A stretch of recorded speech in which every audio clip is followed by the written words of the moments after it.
Volta Montavana. A nice little village in northern Italy. And Wikipedia doesn't really have a lot to say about it. And indeed, the 5 top things to do in Volta Montavana, 2 of them don't even have a picture on its on its tourist website. But in this reality, it's a bloodbath and a focal point of one of the big battles in the Napoleonic era, or so that we've made it out to be. This is a quaint little picture that I picked up off of the internet just now. You could probably still make out the watermark, so sorry about that for whoever took it, but don't tell them, they'll never know. It's for educational purposes, because I mean, isn't that lovely? I mean, the river, the bridge going over it, looks like it's probably been rebuilt at some point, and the nice little villas overlooking the quaint little river there. Fantastic, beautiful little place. But in February, in the early 1800s, it's looking a bit of a mess. We've had an update from Hethwil people, and we're going to run through it, or what we think is happening, at least. Sometimes we get it a little bit wrong, other times not so bad. Probably confuses other commanders as to what's going on, and it probably confuses you, but this is how I see it. I've had a chat with a couple of other commanders and what they've got, and for the benefit of the video, here we go. So, Bonneman, you know how much I've bigged him up, and his dragoons holding this this road here. They've been reinforced by Diarno, and he's got a couple of regiments formed up protecting the road, and he's really hammering against the Lancers. So much so that it has been reported that a squadron or two has been diverted into the field and run off and made a break for it. So their morale is shot. They're out of it. They're out of the game. They're gone. And probably, we think, a couple of these guys are dead on the field. So the Lancers, there's not a lot of them left. Schmitz has reported that he can't move. It's too much heavy fighting. He wants to go into Volta, but the 28th Brigade and the 30th Demi Brigade, if it's still there, are still fighting in the town, and it's heavy going. We seem to have displaced and this disrupted unit here that was sitting down here at some point. They've been pushed back, but they're still going to hold the town. But I mean, they're going to break. They're going to break.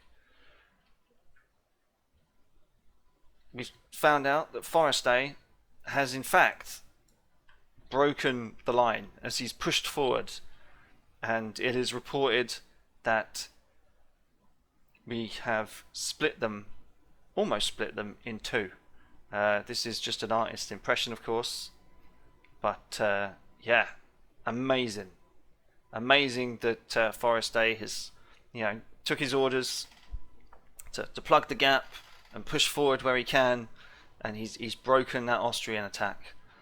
What were the Austrians thinking? We'll never know, coming up against such numbers, and why they didn't just fall back and do a fight and retreat. Why they wanted to push in and keep the attack going. It's tough going, but that's how we think it is at the moment. Campi, he's been told that his 6-inch guns are now out of ammunition, so it is likely that they have been expended. They're out of it.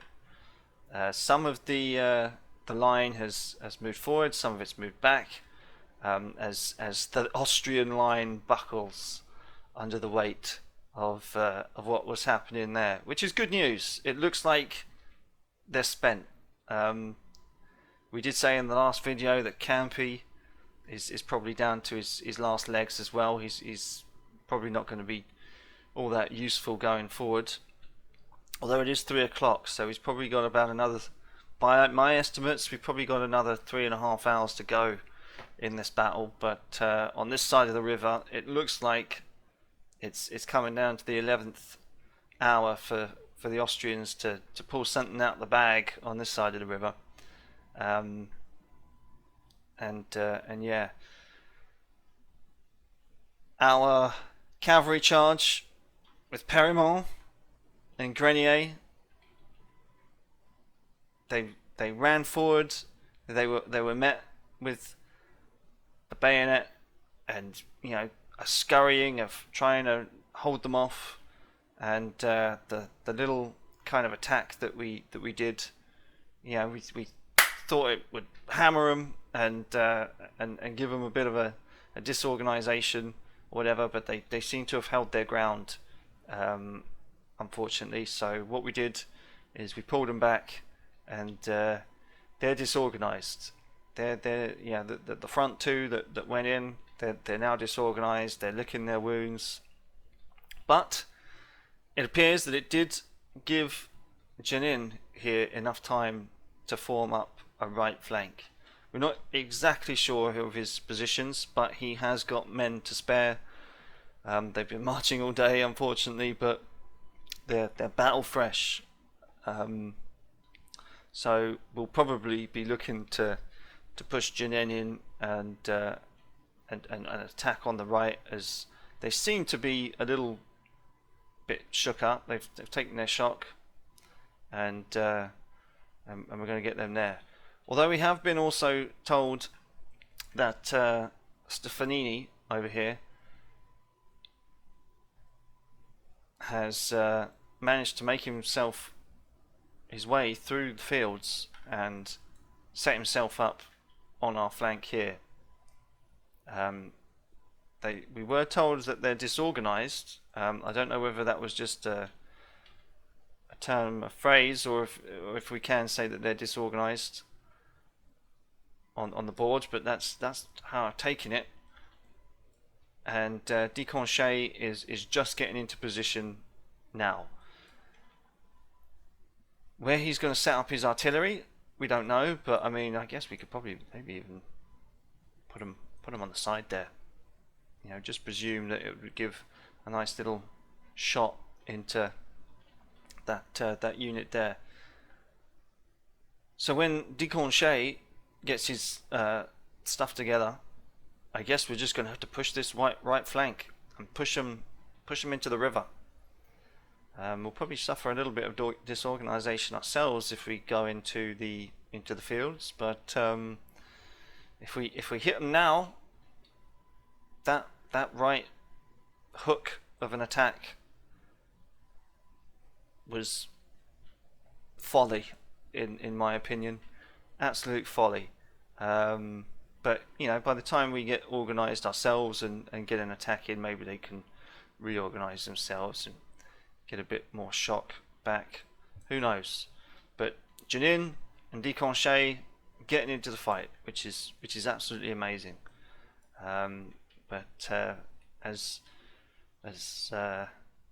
powder and muskets run out, because it's already happened to the artillery, so it's probably likely that Campy and a few of the other divisions will turn around to the overall commander, Eugene, or as we like to call him, Big Kahuna. It's quite possible that a lot of it is spent. The time is currently 3 o'clock in the afternoon.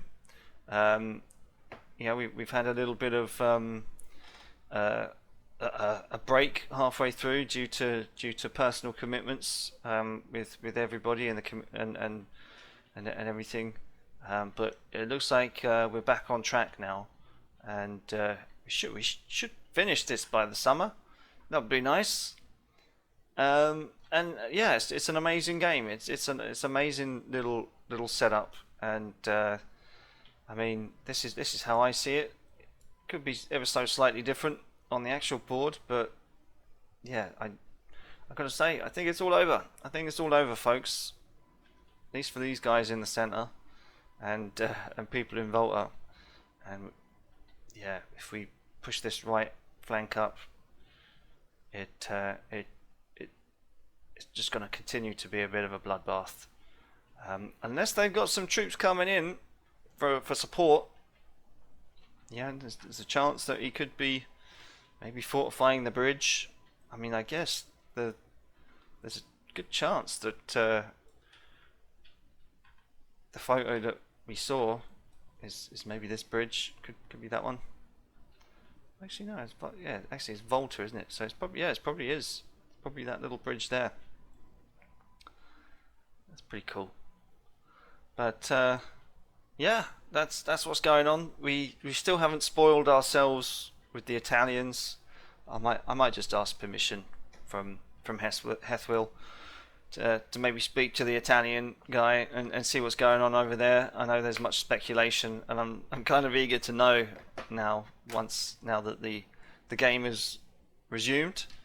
But yeah, it's fun. I enjoy it.